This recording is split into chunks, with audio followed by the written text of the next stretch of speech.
And so, yeah, today is Wednesday, March 22nd, and we're here for the first of two gatherings, all centered around the Box of Hope 2023. And I just have to say, I'm honored by the huge response. We sold 27 boxes, which is record breaking. And the most popular box was Grace's Box of Hope, which was quite a bit of yarn and lots of love and a needle felted bear, and a lot of the Virginia's Box of Hope and Esther's Box of Hope. So those were all named after women that are instrumental in making this amazing yarn and felted items. But tonight we're going to meet the founder of Handspun Hope. It's Diana Wiley, and I'm going to spotlight her in a minute. But first, you guys are here because you care, and I'd love for each of you to introduce yourself and share where you're from, physically located, and what colors you chose maybe and why, or what shawl you're working on. Bristol will be here next week. And then maybe you'd share, there were a lot of personal messages in the Box of Hope purchases. If there's a personal something about why you invested in the Box of Hope, that'd be interesting to hear too. So can I start with you, Judy? Sure. Judy Baldwin, Atkinson, New Hampshire. And I bought Virginia's and I got Mimosa. I don't have it with me. It's over there. I was just really excited to work with yarn that comes from this kind of a program. I mean, we can all get yarn wherever we want, but this is special. So, and it's special to me. I'm big on hope right now.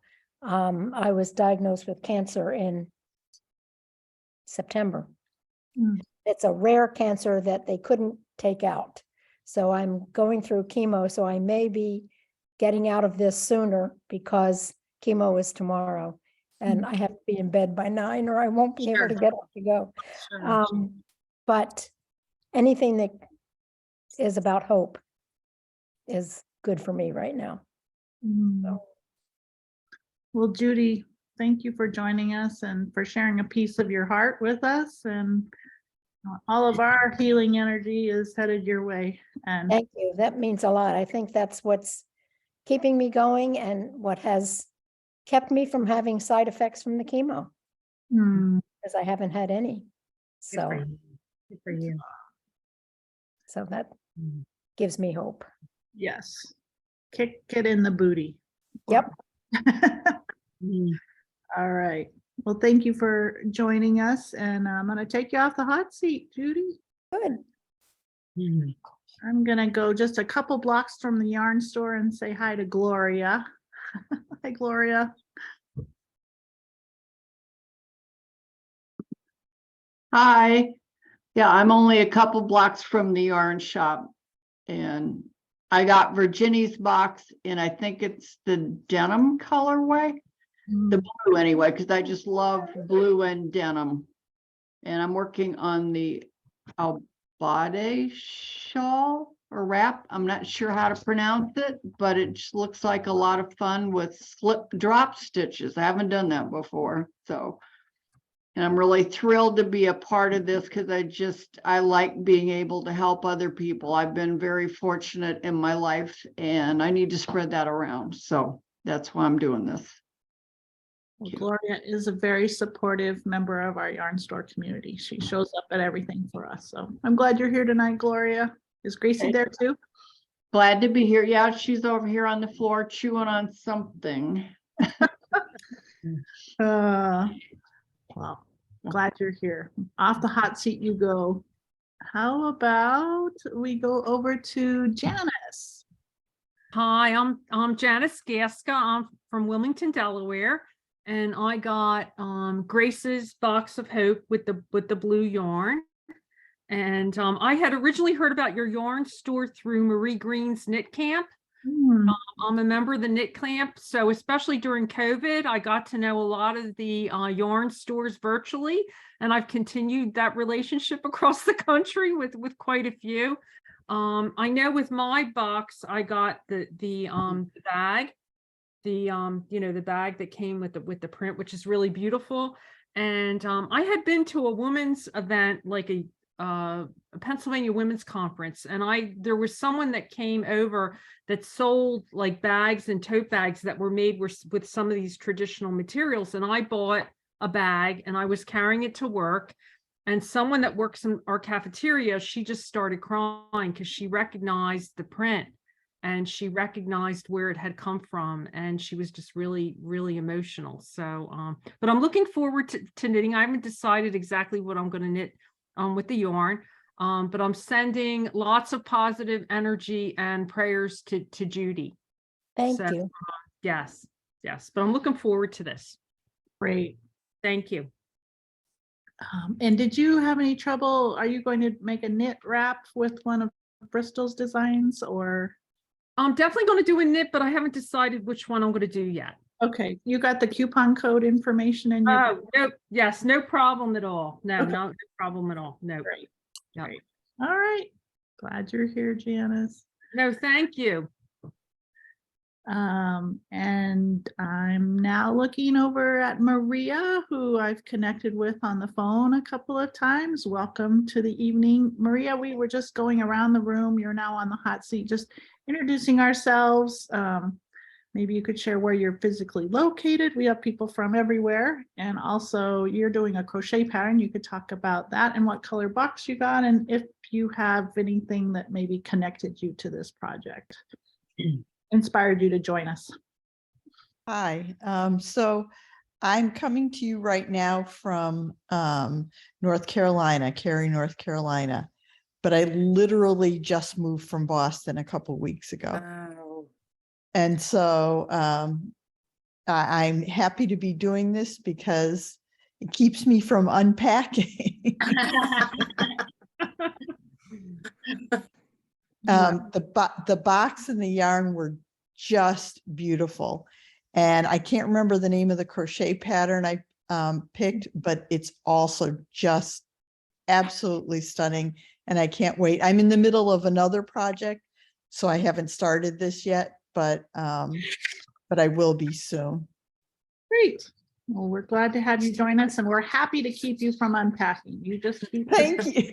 playing in the yarn. That stuff that you've got to unpack will be there when you get to it. So It will be, you're right. all right. I'm going to circle over and introduce Jolene and let her tell you a little bit about her role at Handspun Hope. She was the woman that sat with Christiana and I in the back of the store here and helped us flesh out the strategy for the Box of Hope as far as colors and ideas around helping communicate the importance of this message and mission. And I was thrilled to work with her. She's just south of us down in Denver. So why don't you introduce yourself?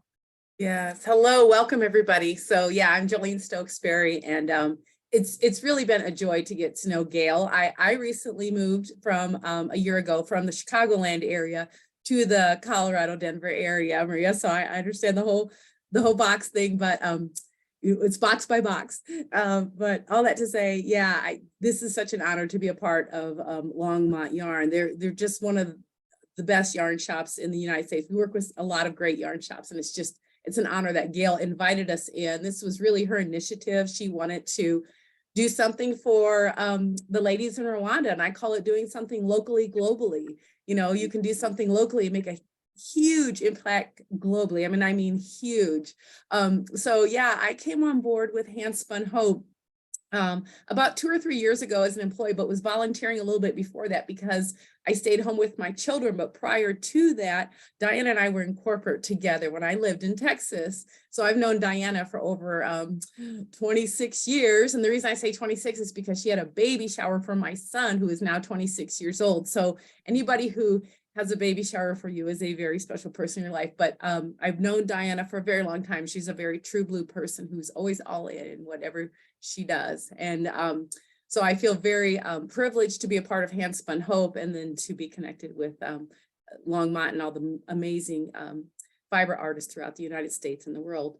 So yeah, love being a part of Longmont. Gail called us in. We came together pretty quickly on some great decisions. And what I really loved is when Gail wanted to name each box and asked me, it was such an honor for her to ask me, what do you think? How should we name these boxes? And when I threw out a few things and when she thought, yeah, the ladies, let's make it a personal connection.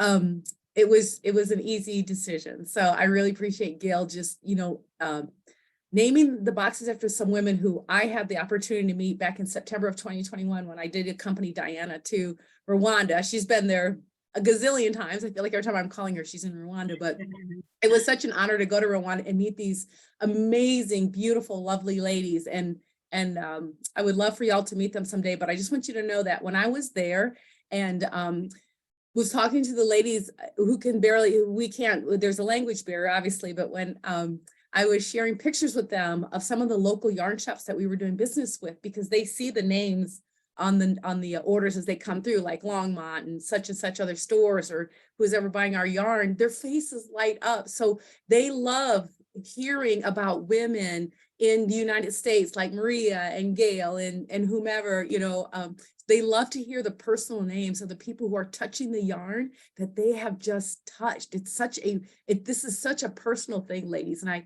hope that you'll feel that as you're creating your beautiful fiber art. So thank you. Wow. Like you got me all kerfluffled all over again. Yeah, the connection and these women and what they do and what they give us from their heart.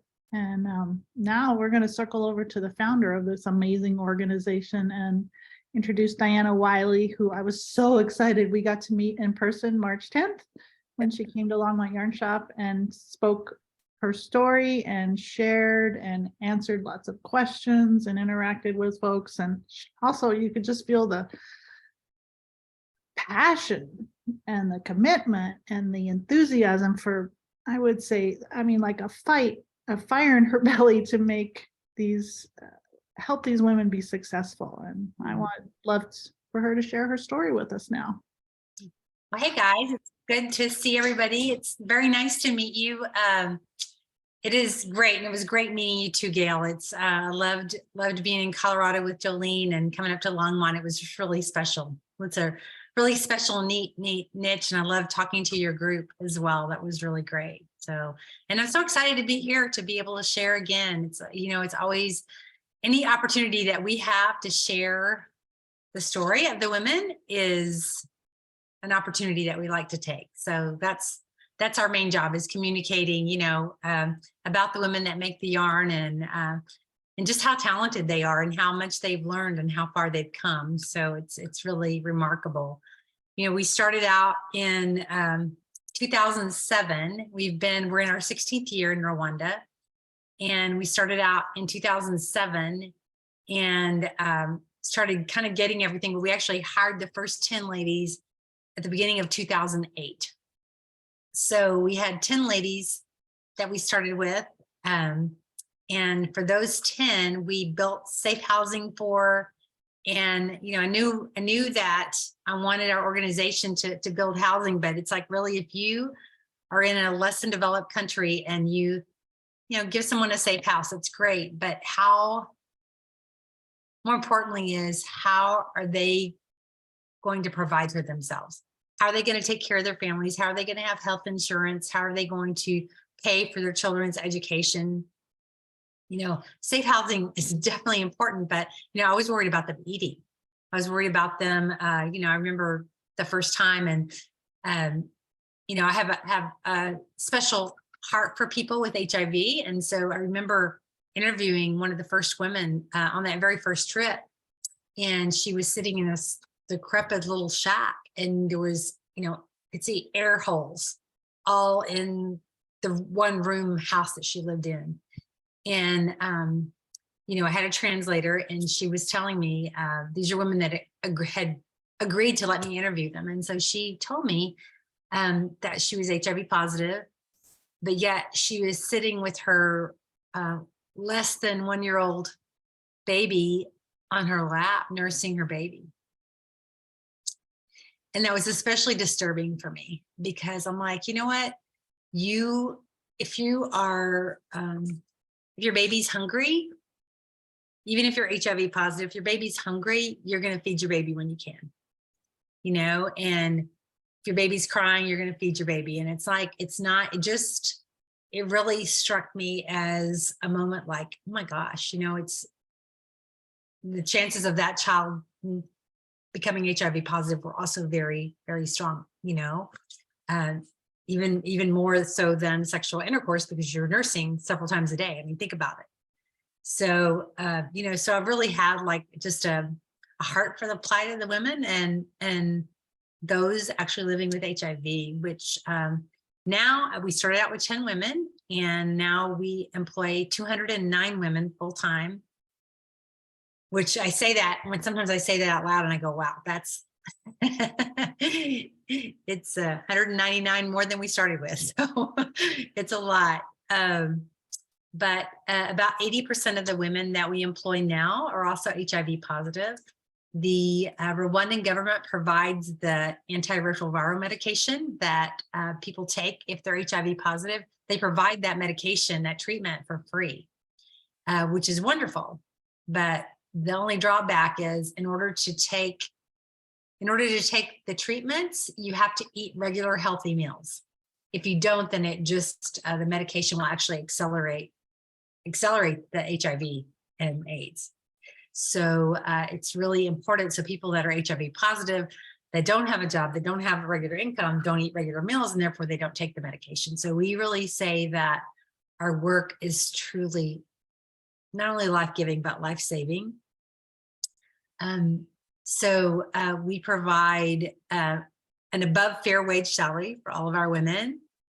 We provide family health insurance. So it's not just insurance for her, but it's also for all the children that are under her care.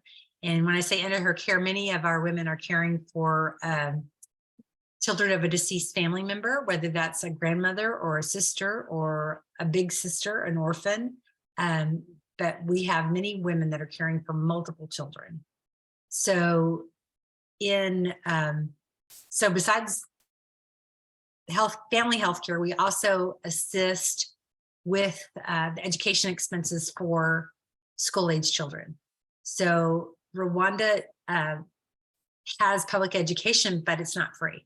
You have to be able to purchase a uniform, you know, and I would say most of the people that go to public schools, they might have one uniform that they wear over and over and over again. You know, that's just the reality. But you have to be able to have a uniform. You have to be able to purchase books and materials, have to have shoes. And those are things when you have multiple children, and especially if you don't have a job, it just doesn't happen.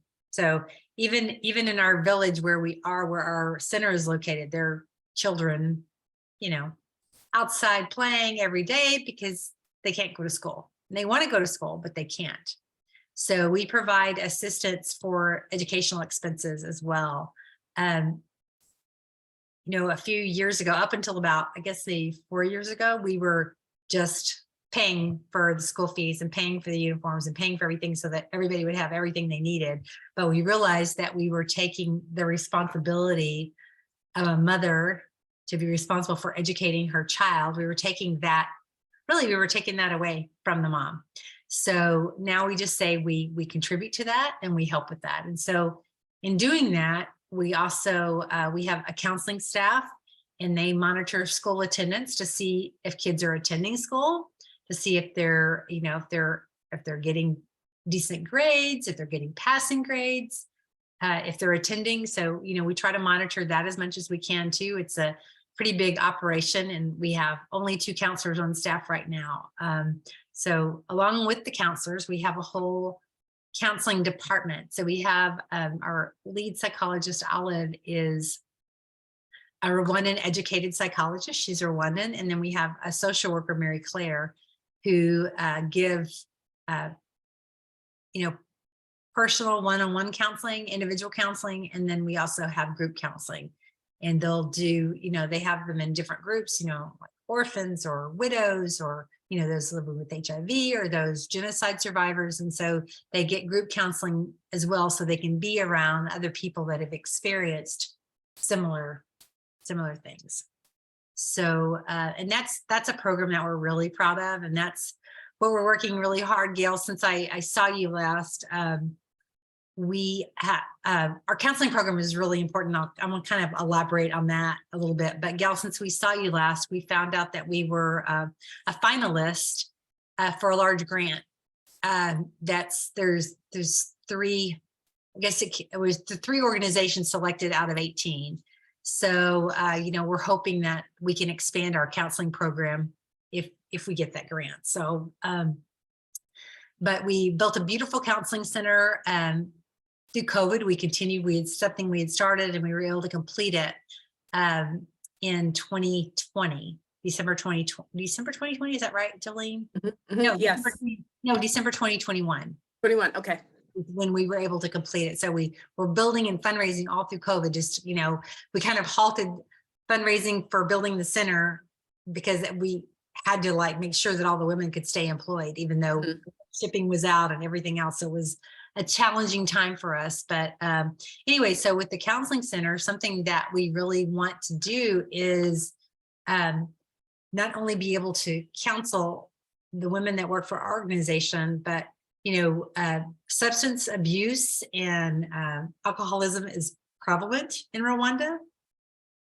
And if you think about it, I did mention that we do have, we have a lot of genocide survivors also working for the organization.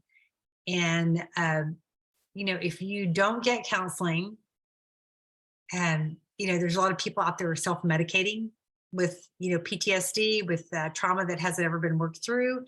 And so it's a problem. And it's like, people get some money and then they go spend it on alcohol, and it's a real problem. And so that's something that we're really trying to build a program to help with that as well for the community. So, and that will, whenever we do start it, it will be something that will be free, offered to the community for free. It's just something that we do, and our organization in Rwanda is really known now for counseling. Is it next week is April? Is it April next week? We're about a week and a half away from April now. 8 days. Yeah. So the anniversary actually of the 1994 genocide is coming up the first week in April. And they do a commemoration every year. And in fact, it's a month-long memorial where they remember the genocide. And unfortunately, during that time, there is a lot of PTSD. We see it at our center, we see it all over, but the local Rwandan government actually enlists our counselors to come and help with community events and help with community counseling, just because there's so little of it. So it'll be a very, very busy time for our counselors starting here in about a week and a half. So, but that says a lot about our program too, that the community and the local government really depend on our counseling staff. So that's one thing that this grant hopefully will go towards is we want to be able to hire 2 more psychologists and a couple more social workers. We'd like to add 4 people to our counseling staff this year, just because it's needed, because we have the same amount of counselors we had when we started with 51 women. When we were at 51 women is when we had the 2 counselors, and now we have 209. So you can imagine, following up with schools and doing home care visits, you can imagine how extremely busy they are. So that's something that we're really hopeful for. So I think we find out about that we present on the 21st of April, and then we'll probably find out about a week later. So anyway, so that's a big part of our program as well. But it is really about, helping women heal holistically, not, through the counseling, through having a job that, provides dignified employment. It's really, really important. And so I think a lot of you most of you got the cotton yarn that are on here. Is that right? Okay. So our cotton yarn is actually from Ethiopia. I don't know how many of you looked up on it, but we raise our own sheep, our own merino sheep in Rwanda. So our wool yarn, our merino wool, comes from our own farm. And then the Ethiopian cotton comes from spinners spinning it on drop spindles in Ethiopia. And I just want to talk about that a second. I don't know if any of you are spinners or are familiar with drop spinning, but it's not easy. and doing it with cotton is not easy. But so each skein of our cotton yarn has over 700 yards of drop spun cotton. We import it into Rwanda in the single ply. So each skein is 2 ply. So it takes, I think it's 368 yards. So that's a lot of drop spinning. So a lot of love and a lot of hands and a lot of help has come out of that yarn. So the cotton yarn we dye in the single ply, and then the women working for Handspun Hope put it into a 2 ply yarn at 100 grams. So we try to use mostly a native to Rwandan plants, but we do have some colors that we haven't been able to obtain yet in our yarn. So we do bring the natural extracts over and import a few of those, like madder and cochineal and indigo. So, but for the most part, we try to focus on the plants that we can get right there in Rwanda. So we use eucalyptus leaves, eucalyptus bark. We use a lot of avocado pits. The avocados grow prolifically in the region where we are, and so it's a staple on just about every plate, every meal. So we have a lot of avocado seeds that we use, and onion skins. The ladies gather onion skins at the local markets, so they're very resourceful. We have some salvia plants that we use, the cosmos petals. So yeah, so they try to use all things that are right there locally. So, and pretty much everything we can get year round except for the cosmos. It only blooms during when the sun is shining, and Rwanda has a short rainy season and a long rainy season. And so when it's raining, the flowers don't bloom. And so it's like, we always say, get it when you can. So, Yeah. yeah. So, but I would love for this just to be, an open conversation where people can ask questions. I want to be able to answer everyone's questions. I kind of gave you the overview of the program. A lot of times people will ask me, are there men working for your organization? Well, there are. We have a whole farm staff, and our farm manager is a male, and our country director is a male. And then we have lots of guards and animal caregivers who are male. So in addition to raising the merino sheep, we imported about 5, almost 6 years ago now, we imported German Angora rabbits to Rwanda. And we have German Angora rabbits now. And so, and I don't know if you all are familiar with German or if you're familiar with Angora rabbits, but this is a type that you actually shear with barber shears. So, and the German Angoras grow an inch a month is how much fiber they grow. I mean, it's an enormous amount. So they eat very high protein food. And as soon as they're sheared, they actually wear little pajamas. So cute. They wear little fleece pajamas because the temperature change from having, 3 inches of wool on you to having bare skin is dramatic. And so we do that to regulate their temperature. People are always asking, in fact, I got an email this week if we were cruelty free, and we definitely are.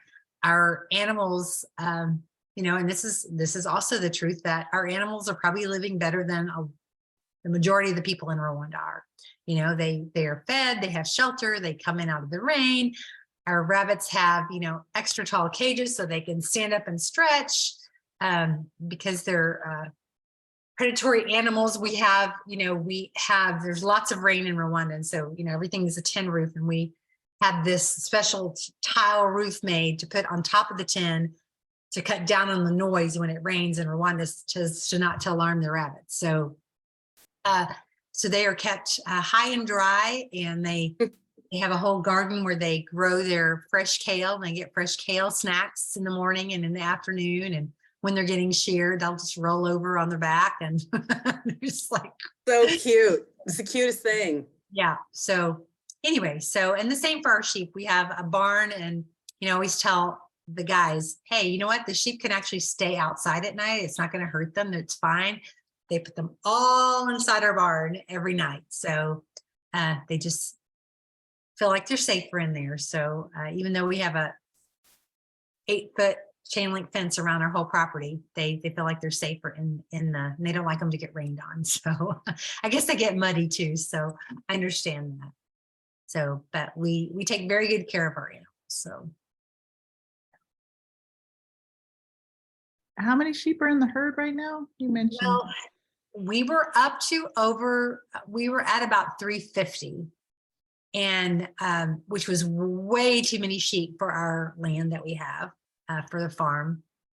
And when we first started, I don't know if I told this story last Friday or not, but when we first started, I didn't know anything about wool. I did not know a thing about wool. But when we first were looking for wool and the type of sheep that we needed to shear, we knew we found some descendants of merino, and we knew that that was the best wool that we could find in Rwanda at the time. And that was near, it's near the Congo-Nile divide in western part of the country, in the western part of Rwanda. And I had a sheep shearer from Texas that had gone with me, and we had our electric shearers. Get that. Could you try again? Oh, what's that? Oh, someone's phone's talking. Hello, Diana. How can I help? Oh my gosh, I think that's my Siri. Sorry. You're telling. Sorry, my watch is talking to me. I was like, who's talking to me? I must have said something that sounded like her name. Anyway, we were shearing, maybe that's what it was. We were shearing in the western part of the country, and we were literally doing drive-by sheep shearing. We had a generator and our electric shears, and our friend Scott was shearing sheep, and we were paying people to shear their sheep. And we were shearing in an area where they used to actually spin yarn. We still haven't found out what they were doing with the yarn that they were spinning there, but there was an area they were spinning yarn at one time. But after 1994, everything was lost. Infrastructure on everything was lost, and it was never regained. And but we were, you know, there were some farmers there that have descendants of merino sheep, and so we were buying the wool from them. Well, and they used to raise merino sheep, and they used to, you know, sell their wool, and that's what they used to do. This is prior to 94. And so our flock became so large that in November, we actually took, I think it was a total of 110 sheep we distributed to 90 farmers in that area. And we're kind of working the project like Heifer International, like they can raise the babies, but they have to give the first one away. And then we have a local government veterinarian who is managing all the breeding with the ram that's in his care. And so we have promised to buy all the wool that they can produce. So it's not just now, you know, our own organization that's benefiting, but now it's, you know, it's really redeeming an industry that was there before 94. So they're very excited about it. In fact, this last weekend, they had gone there to start shearing because they were ready to be shorn. So it's very exciting. So they're getting paid for their wool, and they can see now, you know, what can happen. So yeah, so it's exciting. So in fact, we were contacted a couple of weeks ago. We were actually contacted by Heifer International in Rwanda, and they're wanting to buy some of our ewes, which we will probably gladly sell to them as well, so that they can distribute those to some of the people that are going to be receiving animals from them. So it's pretty exciting. So we really want it to be a community-based program where we're helping all over. So through the counseling, through the sharing of livestock, and teaching and training the women. So did I answer your question? That was a long answer to your question. No, I remember, you know, you shared a little bit about that evolution of sharing the love of your sheep, taking them back. Yeah. Yes. mean, it's like a rock in a pond and it just ripples and ripples and ripples and ripples. Exactly. It does. It's true. That's true. And even, the ladies, I think about the ladies too in Ethiopia that are spinning the cotton as well. It's like, that's in Ethiopia, that's just a very traditional art. And it's something that's being lost. And there's, the women that are spinning the cotton are older, because the young people don't want to do it. They don't want to learn it. And so it's really, it's an older generation of women that are spinning the cotton for us. So it's kind of sad it's a lost art, but I understand, people need to go and find jobs that are going to pay them the best they can. And, we support that as well. So. Yeah. Can you talk a little bit about your new yarn that you're revealing? Yes, we're so excited. I wish I had a sample to show you, but we have, besides, we run our organization in Rwanda, but part of what we do is we run a collective, an artisan collective called Hope Artisan Collective. And you can actually see that on our website, but we support artisans in several African nations. So we are certified members of the Fair Trade Federation. And if you're not familiar with FTF, they are really the largest governing body of fair trade in North America. So they govern fair trade in North America, and to make sure that artisans are getting fair wages, that it's not, and if you go to the FTF website, you can actually see that it's not only about fair wages, but it's about, do they have access to healthcare? Do they have access to education? Do they have access to other things that they need? And so we are proud members of FTF, not only through our yarn, but also through this Hope Artisan Collective, which is a collective of artisan products from all over Africa. So we're try to be very specific in supporting artisans that don't have a voice somewhere else. We have beautiful, beautiful products, but they have no market for them. So for a number of years, I guess since it's 2010, we started buying these gorgeous scarves, these gorgeous hand-woven silk scarves in Madagascar. And we, most of our artisans, we go there personally and work with those artisans. We don't work through a middleman, we go directly to the artisans. And so this group of women had been spinning silk, but a few years prior to my arrival, and this is how I found them actually, they had someone working for the Peace Corps. And these women were spinning yarn, but they were weaving burial shrouds. That's what they were doing with their silk, and which they still do. They still make burial shrouds. But this young lady from the Peace Corps was like, you should be making silk scarves. Let's make some silk scarves, and then we can, dye them organically, and we can try to get, more revenue stream for you. And she did. And it was really great for a number of years. But when she left the Peace Corps and couldn't do the scarves anymore, they just kind of lost all their business. So we've actually been their largest customer for many years. And so buying these hand-woven scarves that you can actually see on our website. But this year, of course, we didn't go to Madagascar during COVID. And so this was actually, November was our first time back in 3 years. So I was like, well, we're buying cotton yarn from Ethiopia. Why can't we buy Madagascar? Why can't we buy silk yarn from Madagascar? So that's what we're doing. So now we're importing the silk yarn into Rwanda from Madagascar. And it's called, you can look it up. It's called Bora Sarah silk. And the cooperative of women, they actually pay the national forest to be able to go in and collect the wild silk cocoons. And they go and they collect the cocoons themselves, and then they spin this. So it's called wild silk, not raw silk, but wild silk.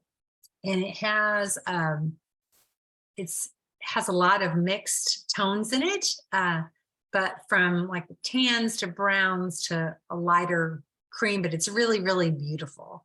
And it's nubby and it's thick and thin. And we have now tested that with 5 different natural dyes. So we've done the Cosmos, the Madder Root, Voca, which is the avocado, onion skin, and Imigano, which is bamboo. And it's all just beautiful. So we are getting ready to launch that. It'll probably launch about April 1st. So we're very excited about it. We show at Vogue Knitting and also at the Stitches shows. And we had just a little sampling of it, and it went very quickly. So we're very excited about it because it's something very different, and it's something that, you know, like our Ethiopian cotton yarn, it's not something that you can find anywhere else. So we're really, really excited, but more importantly, we're excited to be able to support these women. You know, we can buy scarves from them once a year, or we can be importing their silk yarn all year long. So that's what our hope is, to really give them an avenue to sell more of their silk yarn. So, and it's spun on spinning wheels. It's a thick and thin. So it ranges from a 1 to a 2 gale. So it's thick and thin. In fact, our labels say ranges from 1 to 2 because, you know, you might get a skein that might have, you know, mostly 1 or mostly 2, and it's just mixed. So it's something very organic and very beautiful, you know, and it does have a little shimmer to it. So it's really, we're very excited about it. So, and mostly excited to be supporting that group of women as well. Yeah. So- You can get a lot of very evenly spun yarn from the manufactured mills. I think your Perfectly Imperfect Merino is perfect for people that want something organic, and same with your silk. It's great to have something that's unique. Yes, yes. So we think so too. We think so too. And, you know, we're hoping, and we're doing some tests right now where we are, and I think I may have mentioned this to you as well, but we're trying to do some tests where we can do even like some mixed plies, where we have like a ply of cotton and a ply of the raw silk, and do some different yarns as well, like that. So we're super excited about that. We did get some silk hankies. I don't know if any of you are familiar with it, but they, you know, once the silk is boiled and they can make these little squares of silk that they can then spin. So we do have some of those that we're going to try to blend maybe with our Angora, and we're always trying to create something, you know, create new fibers, but that's something that we're really going to be focused on this year, is just trying to create some new fibers, because creating new fibers, really, it means creating new jobs. That's really what it means. So, and that's what we're about. I have a question. Of Sure. all the places you could have gone, what made you decide on Rwanda? It's a good question. At the time, I was still working in the corporate world, and I had started actually a long-term, or not a long-term, but a short-term mission project. Ended up being a long-term, short-term mission project for me with a hospital in Mozambique. And so I was doing that through my then church, and it was a hospital in Mozambique that serves a community of 500,000 people, and they generally have about 3 volunteer doctors. But they were, you know, we ended up sending 3 medical relief containers. They were rewashing disposable gloves. I mean, it was horrific what they were having to go through. And so at the time, I was able to get other churches on board. It's a denominational hospital. And so I was able to get other churches on board with that. But I really felt like we needed to be working, because our organization was really new at the time. And I wanted our organization independent from the church, but to be working where no one else was working. And so I just had Rwanda on my heart. And I guess it was, you know, during 2004, 2005, which was, you know, like the 10-year anniversary of the genocide. And so we were hearing a lot about 10 years later in Rwanda. And it was just, I mean, really for about 3 years, I searched for an avenue of getting into Rwanda, because I was like, I can't just show up. I mean, I know now that I could, but I didn't think I could. But actually, a former colleague of Jolene and mine, we worked for Pitney Bowes. I don't know if any of you are familiar with that organization, that company, but he was the finance director over finance for Pitney Bowes. And we'd heard through the grapevine, this is after I'd already left that company and gone to work for another one, but we'd heard that he was the new country director for World Relief Organization in Rwanda.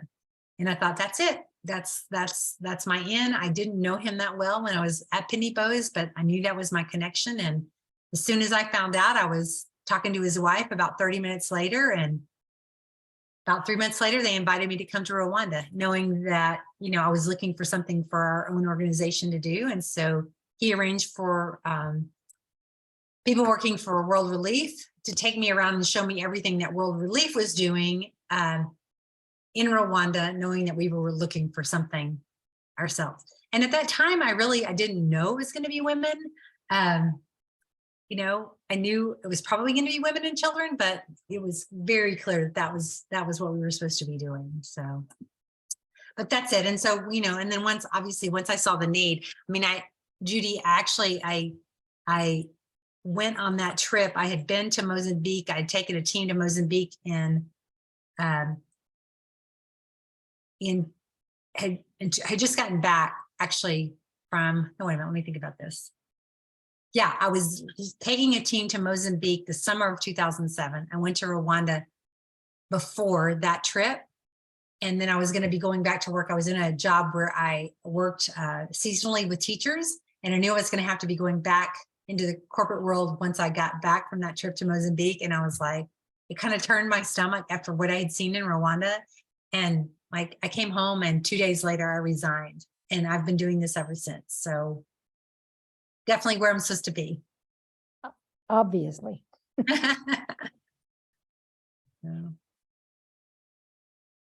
Yeah, I mean, Jolene probably remembers me talking yes. about Rwanda way before I went there. So She said, I think I need to go into Rwanda. And I said, are you sure?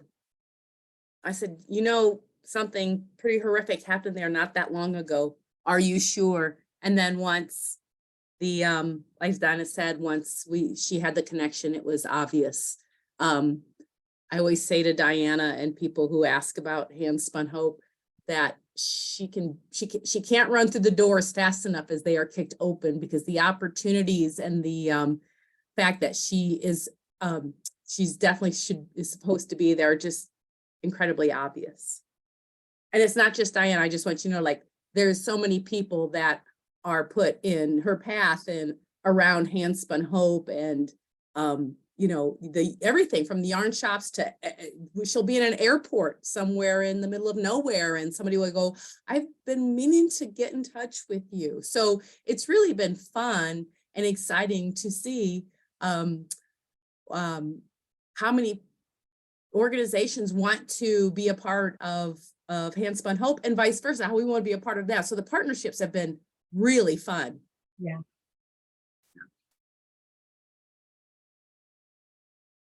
Anybody else have any other questions? You know, I was just wondering, you've been around long enough. Do you have any like kids of these women who are now? Oh, boy.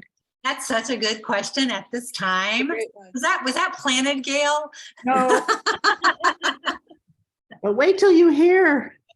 So exciting. Yeah, in 2022, last year, we just got, actually right before I visited Gail, a couple weeks before I visited Longmont, we got our educational metrics in for 2022. And we had our first 3 university graduates last year, which is huge. You know, and you don't see those kind of changes. It takes, you know, decades actually to see those kind of metrics. So, you know, we know that getting the children educated is what's really going to change the future for future generations. And it's like, wow, you look at like just the opportunities now that are before them, which is huge. So yeah, we had our first 3 university graduates. We had several graduate from secondary school, which is like the equivalent of high school. In Rwanda, you go to primary school, and then you have to take a national exam, and you have to pass the national exam to go into the equivalent of high school. Okay. But you pass the national exam, and then it's not like you go to the local high school right in your neighborhood. You go to wherever they tell you to go. And so most of those kids that go on to a high school or secondary school they go to a boarding school and they like move away from their families at that age to go to the school. So it's a really big privilege to get into secondary school. I think last year we had 32 students graduate from secondary school, which is also huge, you know? So, you know, we are thrilled to death just to see kids go to primary school and get through primary school. But yeah, if we can encourage good grades and they can make the grades and pass the national exam to get into high school, that's great. So That is so great to hear. Now, I'm a real- former teacher. Oh, yeah. So it's Okay. especially, Well, actually, in one of our, I was telling Gail, I mean, it's so exciting. We have one of our women, one of the young ladies that graduated university is actually blind. So it is, I mean, think about the challenges. It's amazing, amazing. So very, very exciting, very exciting. Yeah, it's something that, you know, I'm definitely most proud of this year. So it's exciting. Yeah. Yeah, Maria, my parents were all in education as well. So they're also very excited. So I bet they are. yeah. Do folks ever come and visit you in Oh. Rwanda? Or? All the time, all the time. You know, where we're located in Rwanda is in Musanze, which is in the north, and we're about 80 miles from the DRC border, and we're about 80 miles from the Ugandan border. But more importantly, we're in the Virunga mountain chain, and that our Virunga volcano chain, and that is where Diane Fossey studied, and that's where the silverback gorillas are. So there are silverback gorillas. There are a few. Well, the volcanoes go through DRC, Rwanda, and Uganda, but this is the only place in the world that the silverback gorillas live. They can't live in captivity. This is the only place they live, and they are highly endangered. But in the last, I believe it's the last 10 years, they have increased the population there by 200 gorillas, which is phenomenal as well. So a lot of that is due to the Diane Fossey organization doing a lot of research and studies. But yeah, it's really great. And that's also where they opened the new Ellen DeGeneres Center. I don't know if you're familiar with that, but they opened the Ellen DeGeneres opened the new Diane Fossey Center of last, I guess it was in September, last September. So, yeah. So they are our neighbors to our farm. They're about a mile from our farm. But to answer your question, a lot of tourists go there to visit the gorillas, and we are seeing more and more tourists come to the center. So people can come and take a tour of the center, but then we're also, I think, Gail, we mentioned this to you too, we're trying to put some trips together for maybe later this year that people can actually, you know, if we have knitters or yarn people that want to go, yarn people, that's what I'm a yarn person, I'm not a knitter. So, but we are hoping to put some trips together as well. So yeah, we'll keep you posted on that. We look forward to hearing what you cook up. Yep. I'd love if you could share a little bit. I mean, I'm a needle felter novice, but if you could share a little bit about the women that do the needle felting. Sure. So everybody got a bear with a heart. So yeah, so every you know, we raise our own sheep, and so our number one grade quality number one wool goes to our yarn, and we don't shear our sheep until the fleeces are 3.5 inches long. So that gives us a loftier, softer yarn for our wool. But the seconds, the shorter staples, and that doesn't pass inspection to go onto the yarn goes then into our felting. And so when we have lots of felted designs, ladies make all kinds of animals, really cute and creative items, but those are designed by them. They're not designed by us. And so we will show them a photo, like say it's a polar bear, which is what a lot of you got in your boxes, a polar bear with a heart. Well, we have, people, like 3 people make their design, by looking at the photographs. Of course, they haven't ever seen a polar bear or a video of a polar bear. They can see photos, and they'll make their own design. And then we take the best components of each sample and create our sample that everybody else will follow. So, so our seconds go into that. And so we actually we have women that are, that can hear, and then we do have some women that are deaf that we hire from the local deaf school that do our needle felting. So, if you have any kind of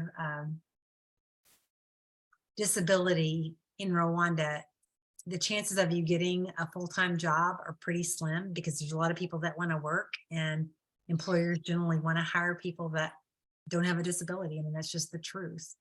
And so the chances of these young ladies ever getting married or having a family are slim, ever having a full-time job are slim. So we've hired a lot of the young girls that have come out, that have aged out of this deaf boarding school. So we have a lot of ladies that are deaf, and we actually have some spinners that are deaf as well. Yeah. So now the felting, it used to kind of be funny, because between the spinners and the felters, there would kind of be this competition, because we're like, oh no, we do a lot of yarn business, but we do a lot of felted business too. So that's a big part of what we do. In fact, one of the things that we're really trying to focus on this year is really going after the business that's in Rwanda, because there are a lot of resorts, a lot of high-end resorts in Rwanda, and 2 of the biggest ones are now buying needle felted gorillas from us. So, and that's just consistent business, and that's revenue that comes into Rwanda, but it stays right there in Rwanda as well. So, yeah. In fact, when they opened the Ellen DeGeneres Center, they had a private invitation only. I think Ellen was there, and her wife was there, and there were lots of well, there weren't celebrities there, but there were a lot of their friends there. And they actually bought 175 gorillas. We had very short notice to get 175 gorillas made that were there in their gift bags for the opening. So that was really exciting as well. Wow. Yeah.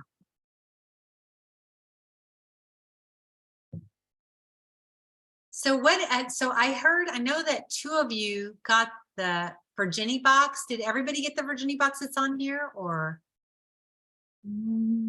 No, Maria, what did you get? Esther. The Esther box. Okay. Mhm. So, just to talk about the women a little bit, Esther is our spinning supervisor. And so we have 6 different supervisors. In fact, if you guys decide to follow us on Instagram, if you're on Instagram, please follow us. But there's a photo that we put up of let me see if I can see it here, put up. I guess it was during International Women's Day. It's 5 of our supervisors, and you'll see Esther and you'll see Virginia actually in that photo that was put up a couple of weeks ago. And but Esther runs our spinners. She's the one that's making sure if we're spinning DK, or if we're spinning worsted, or if we're spinning bulky or super bulky, she's the one that's supervising, making sure that they're spinning to the correct gauge. And then of course, the spinners also ply the cotton yarn as well. So, and now they're plying the silk yarn as well too. Mhm. So, but Esther's story is really a very interesting one. First, she, in 1994, during the genocide, she was actually an infant. She was born during the genocide, and she was left inside a plastic basin on a bridge that was heading into DRC. And I don't know if her mother, was fleeing, just trying to get out of Rwanda. We don't know what the situation was. We don't know obviously if her mother was killed, we just don't know. But somebody picked her up and raised her as their own, and she survived. Yeah. And so she is, she's exactly, I think 28 years old. So that is her story. But she has a daughter who is at the top of her class. I believe she's 8 years old now, and she's smartest one in her class, scores great grades consistently. And that's because Esther is really nurturing her along and really working with her. And that's so important to see those women taking care and taking pride in making sure their children are educated. So it's really great. Virginie, who I know a couple of you had her box. Virginie is actually one of the original 10 women that we hired in 2008. She was a primary school teacher prior to 1994, to the genocide. And when we met her, she was homeless and she was a widow and she was just trying to survive. Now, something that you need to understand too is that, you know, a lot of you probably know about the history in Rwanda in 1994, and you'll hear, you know, it was Hutus that were killing Tutsis, and that's what was happening before. But, you know, long after the genocide was over, which was in 94, there was civil conflict going on up in the northern region where we are late into the late 90s, like 97, 98, 99. There was still a lot of civil conflict that, you know, the world really didn't hear about. And many of the women working for our organization are Hutu. You know, they say everyone is a Rwandan now, and I don't use those words in Rwanda, but we know. But you know, Virginie's husband was actually killed in those wars. You know, and you know, I think when we talk about the genocide and we talk about, you know, Hutu or Tutsi, and they talk about, you know, all the Hutus were killing the Tutsis, which that was true, but you have to also put it into the perspective of, you know, that was government driven, and it was also kill or be killed. I mean, that's really what they were up against. Like, you have to kill or we will kill you, and we will kill your family. And it's, you know, it's a really hard subject to talk about, but we have women that come from, you know, actually not only 2 ethnic backgrounds, but also a third one, which is Bantois, which is a pygmy group that's in Rwanda. It's about 1% of the population. And in 1994, people didn't care about the Twa, and in 2023, people don't care about the Twa. So I will say that I know at least 3 women that are Twa that work for our organization. And one of those women, now imagine this, being Twa, that people just like totally marginalized still in Rwanda. Being totally marginalized, but also being deaf. So we have a young lady that does felting, that is her situation. And you think about that. It's like, oh my goodness, she would never get a job anywhere else. And she's one of the young ladies that we hired out of the deaf school. And it's really amazing. Her name is Delphine, and she is tiny, tiny, tiny, tiny. Lovely, tiny. She's tiny, but she looks like, you know, if you were to look at her, you would say she's about 10 or 12. Mm-hmm. She's a grown woman, you know? So, and then actually Delphine, and then we have Rosa, who we know is in her 90s. We're not sure exactly how old she is. And sometimes we'll ask her, like one time I asked her how old she was, and she said, you know, I told you 5 years ago I was 89 or something like that. So, but you know, the ladies, Rosa will be there the rest of her life, as long as she can come and just be around the other women, whether she's, you know, producing or not, it doesn't matter to us. She's there and she feels needed, and that's what's important to us. So.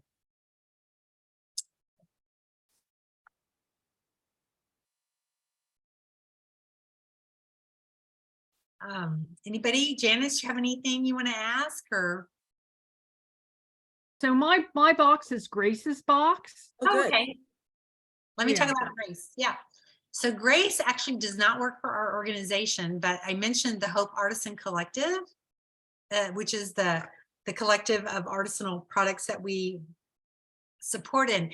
Actually, Grace is also a genocide survivor, and her story is, Gail, I will try to actually find that and send that to you, because it was actually, there was somebody that wrote a book about the aftermath of the genocide, but they actually interview Grace in this book. It tells her story, and it is just horrific. So her co-op is called Comera. It's Komera. And Komera is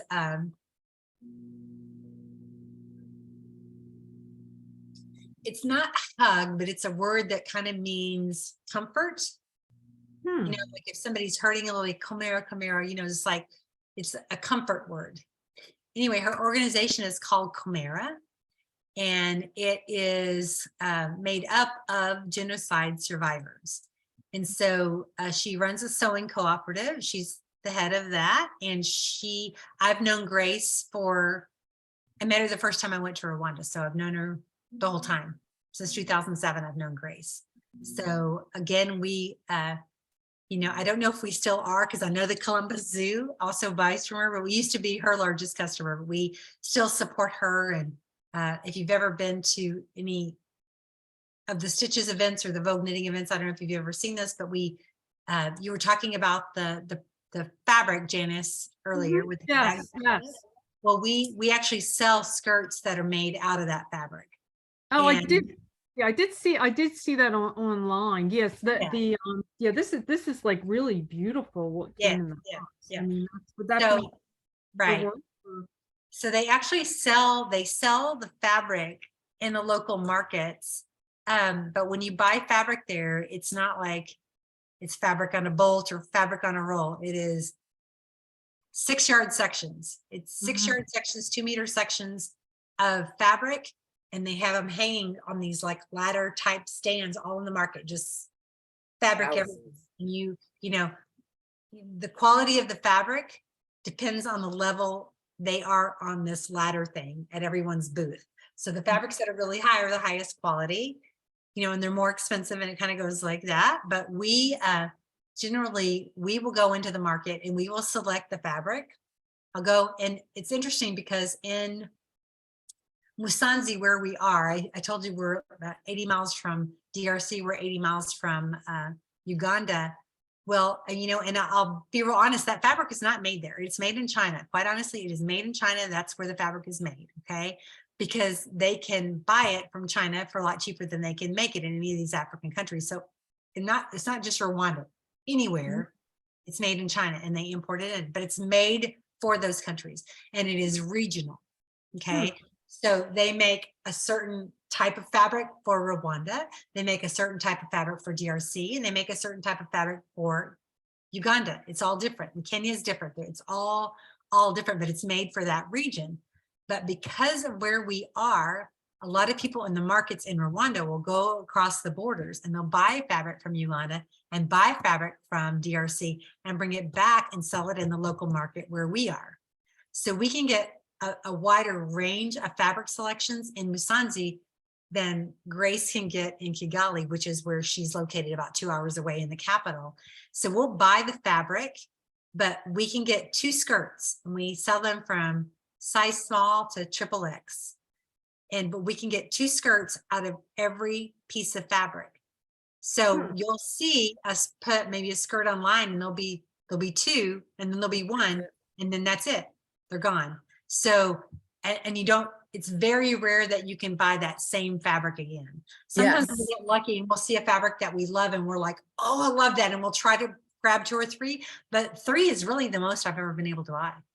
So it's pretty interesting, but you know, we say we're fair trade. And so Fair Trade Federation also, they look at your sourcing. Where are you getting your source? Well, that's coming from China. So it's, you know, we don't know how that fabric's being made. But the important thing is that it's giving people jobs in Rwanda. It's giving seamstress jobs. It's giving sewing cooperatives jobs. And those are the things that we have to look at. And Fair Trade Federation says that's okay. So, yeah. Yeah, many of the women at the market have their infants with them. I mean, they are entrepreneurs. I don't think there was a single man selling the fabric. It was all women. And a lot of them have to bring their babies. There are a few. There are a few, we didn't see them, but they, you know, their babies and their children are and some of their booths are like tiny. I mean, teeny tiny 6x6, maybe some are bigger, just depends. But they are bringing their children with them and they're there all day with them. I mean, they're very hard working women. It was quite a sight, I have to say, seeing all that exquisite fabric and watching them sell that, and then also providing for their families it was a pretty cool thing. But Grace's shop is exquisite. Her work and craftsmanship is it's unparalleled. It's amazing. And the fact that she smiles, the sunny smile, the picture that Gail posted with her smile, the fact that she can smile after you hear her story, like Dinah says, horrific, is really putting it mildly. It's amazing the healing that she has experienced and has allowed herself and chosen to go through healing. It's a choice. She's broken down her own barriers and has created this amazing entrepreneurship. Her shop and her work it's unreal. It's unreal. I couldn't decide, even when we went shopping in there, I couldn't decide what to get. It's unreal. She's a beautiful human being. We talk about the genocide. I was actually going to bring up a photo of the fabric because I think I have some photos of the fabric in just a minute. But we talk about the genocide and we talk about what happened. And Gail, I think I shared this with you. A tool of war during the genocide was to intentionally rape women by men that were known to be HIV positive, to purposefully infect them with HIV. And so a lot of our women, that's where they got HIV from. And so, it is part of their story. And we say that trauma is part of their story, but it's certainly not all of their story. And they'll tell you that as well. They'll say things like, thank you for, something that we hear a lot is, thank you for helping us change our history. Which means, for changing our future, it's the same thing, but it's like, it's interesting to change our history, which I love. I love it. Hang on just a second. I'm going to show you, see if I can download. You'll see me in my Africa gear shopping here a minute.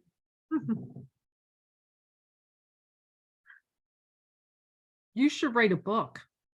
You know what? I've been told that a few times. Actually. No, there's stories and the stories of these ladies. I mean, you could, I don't know if there's any, it would be very interesting to do more reading.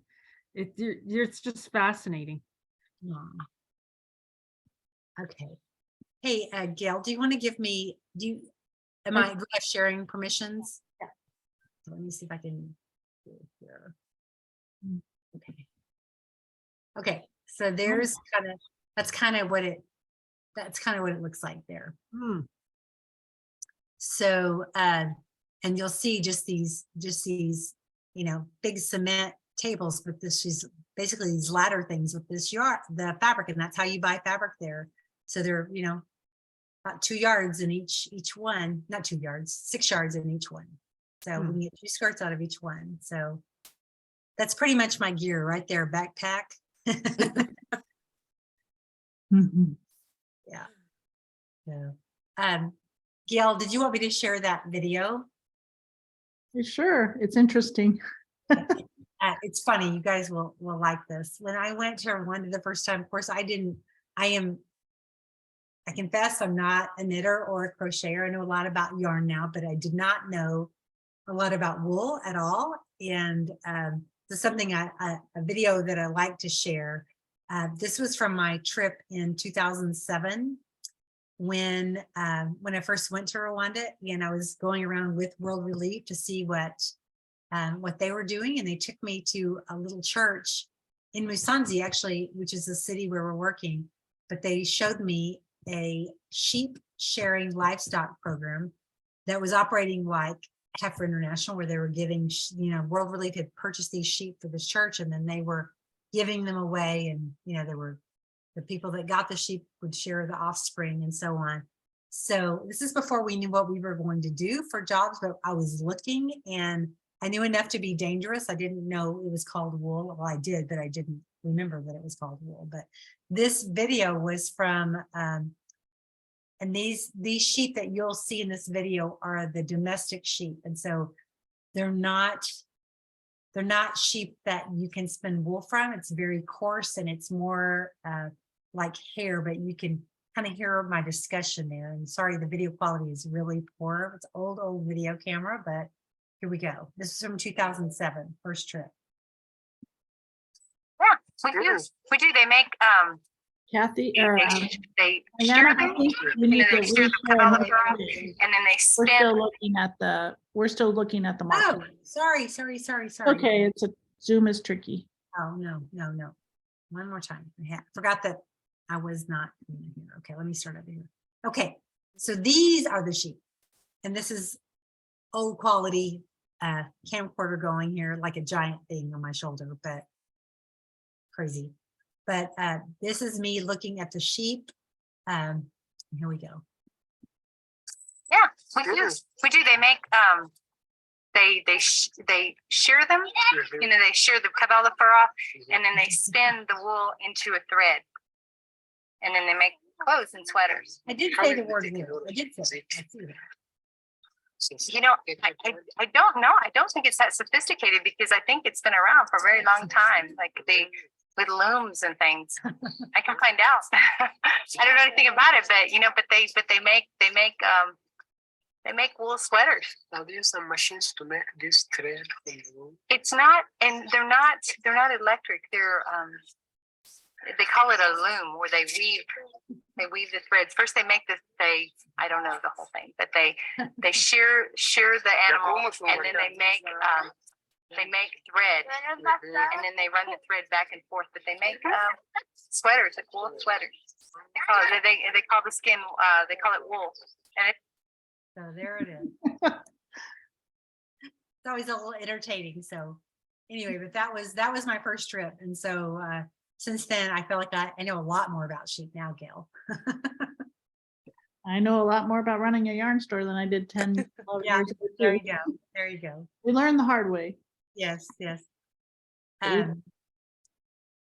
So I know Kathy and Nikki joined us, so I don't know if they're available to share. So our speaker is Diana Wiley, and we've got a group from all over the United States here in the audience. Kathy, do you want to say hi? And Nikki, you as well, if you'd like. Hi, I'm Kathy. I'm here in Longmont, and I'm really happy to be part of this. Diana, this is my second time getting the box, and I also ordered some additional yarn and made some wonderful mitts for my spouse out of the bulky merino, and I'm really excited to hear more about the cotton.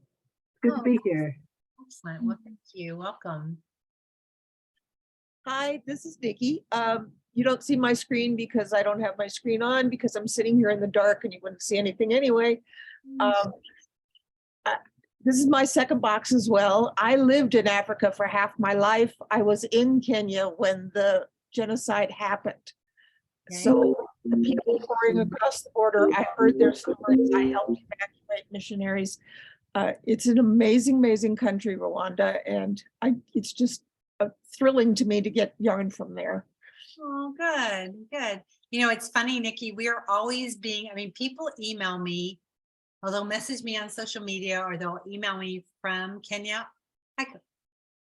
Like at least once, probably once a month, every couple of months, people in Kenya are always asking how they can get the yarn. It's funny. Yeah. We just don't have an outlet there. It's just too hard to get it. Yeah. It's just, if you hadn't been there, you have no idea how horrifying it was. Yeah. I don't think. Still to this day, to me, it's horrifying. Yeah.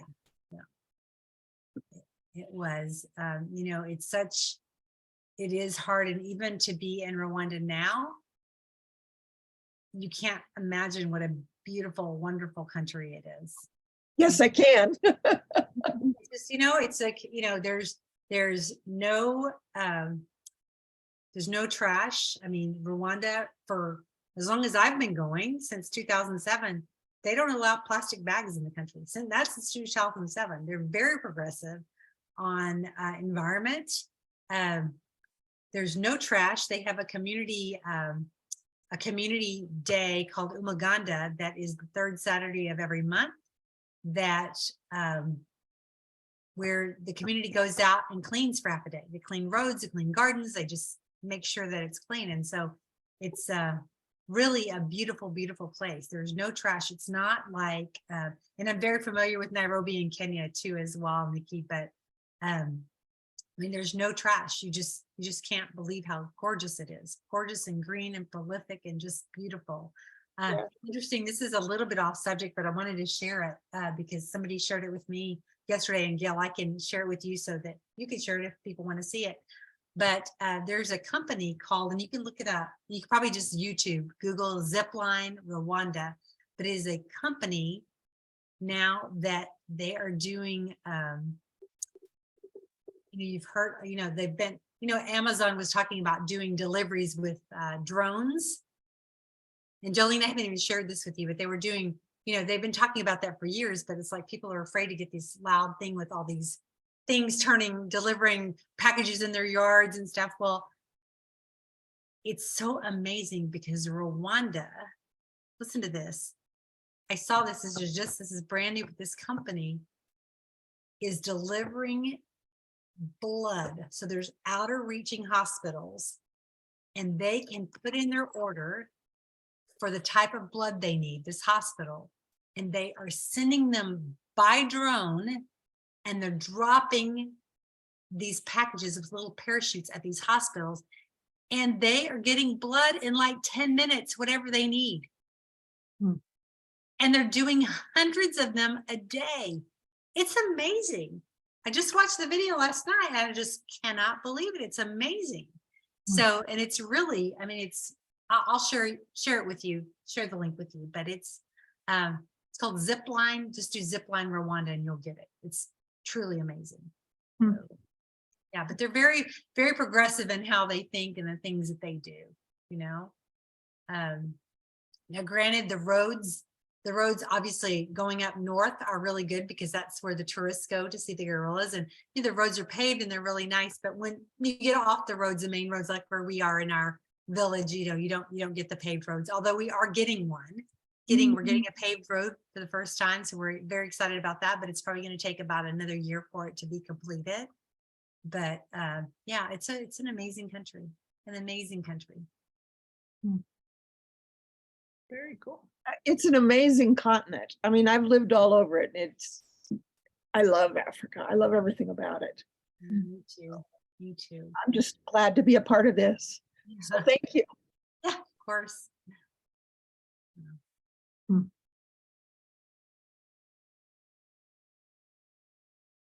Any other questions for Jolene or Diana, or any sharing you want to do amongst yourself? I always find that our world is really smaller than it seems it is, that we're way more connected in ways that we didn't even realize.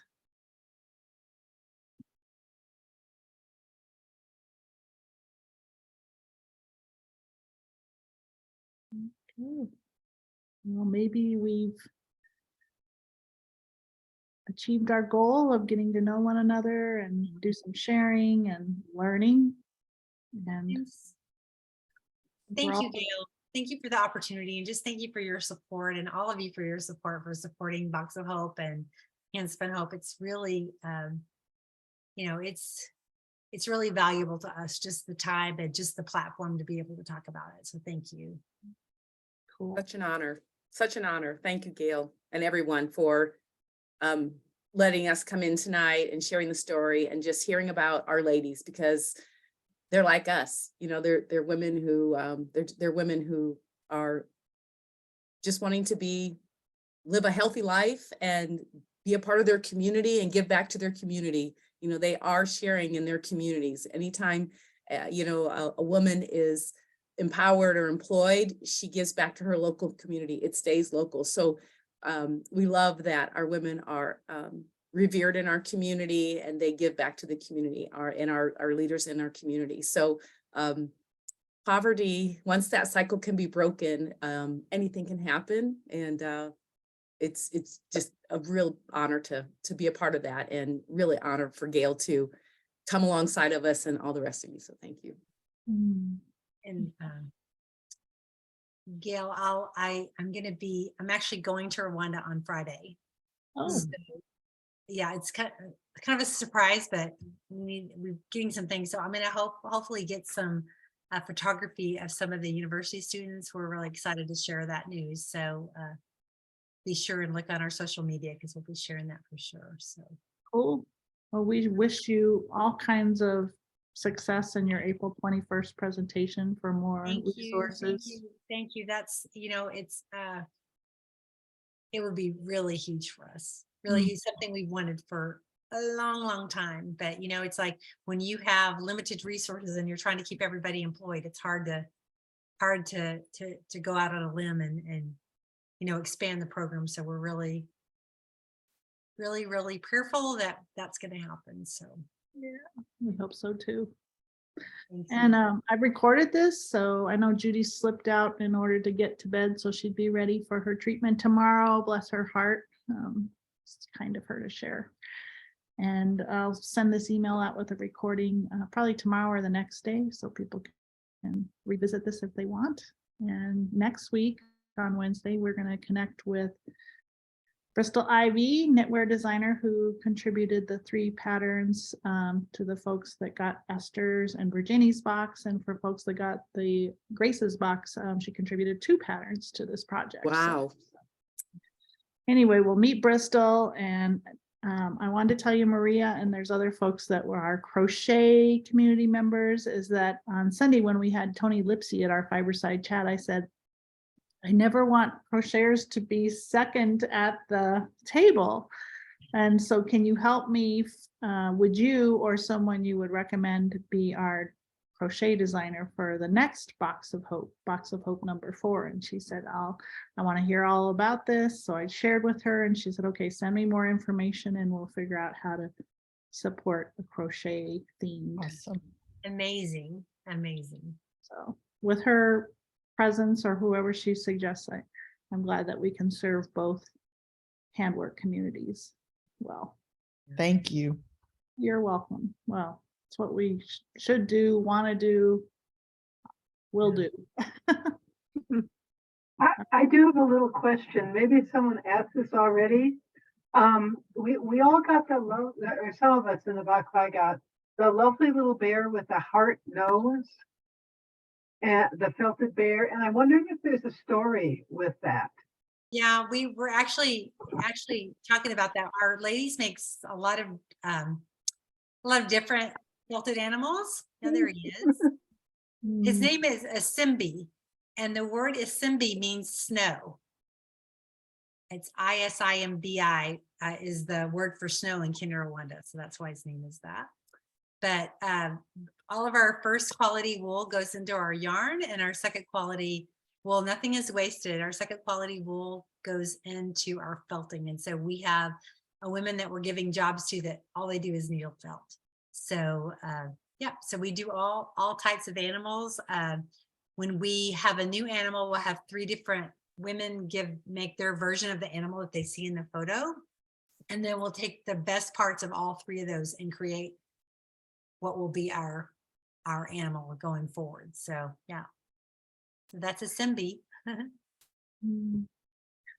Yeah, I love polar bears, so that really spoke to me. So that's kind of responsible. I know that we've had a sheep in a past Box of Hope. Oh, yeah. And what I love, and I keep hearing this over and over, is Diana saying, we take the best of all 3. We don't pick the best one, we take the best of all 3. So it's like, that's another way you build community. It's like, okay, all 3 of you got strengths that make this bear important, or the gorilla, or the whatever. And so it's really funny because the bear didn't have that when we did the original design, decided on it, it had the little paw prints on the bottom of the feet, and it didn't always have a heart nose. And that just something that just kind of showed up about a year ago, and we're like, okay. So now it has a heart nose. seems to fit. Awesome. All right. Well, thank you, ladies. Nice meeting everyone. Happy knitting and happy crocheting. Thank you. Thank you. Thank you. Bye. For what you do. Thank Thank you. Yes, thank you for what you do. Thank you very much. Yeah, Thank you, Gail. you bet. Happily. Mm. All right. Good night, everybody. Hope we'll see you all next Wednesday. Jolene and Diana, if you want to hop back in and meet Bristol, great. Otherwise, safe Mhm. travels to you, Diana. And Thank you. Thank you. Appreciate it. All right. Bye-bye, ladies. Bye, Bye-bye. thank you. Thank you. Thank you so much.